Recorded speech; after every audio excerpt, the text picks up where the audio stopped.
Hunter Davies will be at the 2017 Chiswick Book Festival, and he'll be talking about his new book with a very arresting title of The Co-op's Got Bananas. Hunter Davies was born late 30s, and his memoir begins with his early childhood when he's brought up in Scotland for the first 4 years. The family moves to Carlisle, and the Co-op's Got Bananas was the great cry when rationing was rife, and at the end of the war, suddenly a fruit that he hadn't seen for years and years was available. And this makes a great title for the book.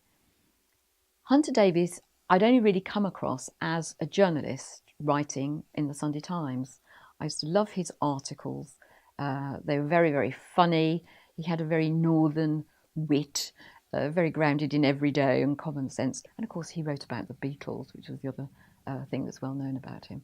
But this memoir is very touching, very funny. It's a real journey that a certain number of people made from a very poor childhood via education, particularly the 1944 Butler Education Act, and the ability to go to a grammar school, to progress because you were bright, and he eventually goes to Durham University. His father became an invalid and was sadly, a bedridden invalid before he died. So their childhood was difficult. But he has great fun playing with his friends. There is, the wonderful depiction of the freedom in the 1950s and 60s, when you could just go off for days on end. I'd just like to read you this little bit. There was one really nasty teacher who made the whole class stand up when she was checking our maths. She would go round the room, rattling out the questions. 7 times 5, boy. 9 times 8, girl. And you would have to fire back the answers at once, which most people could. You were allowed to sit down if you got your answer right. The ones who got 3 answers wrong had to go to the front, where they were poked and pushed with a ruler till eventually they got something right. Oh, the fear and trembling this teacher instilled in the class. And yet to this day, I am a whiz at answering my times tables, unlike my dear children and grandchildren who take forever and then have to get out their calculators.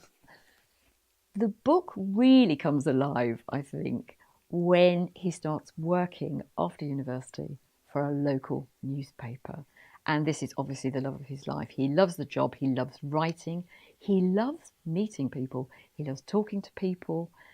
He is a very engaging person that emerges from this. He's mad about music, and he loves it when rock and roll arrives. I think he's quite a good dancer, certainly lots about going to hops, going to dances, meeting girls. And of course, the girl that he did meet and married and was married to for a very long time was Margaret Forster, a marvellous novelist, and who died last year.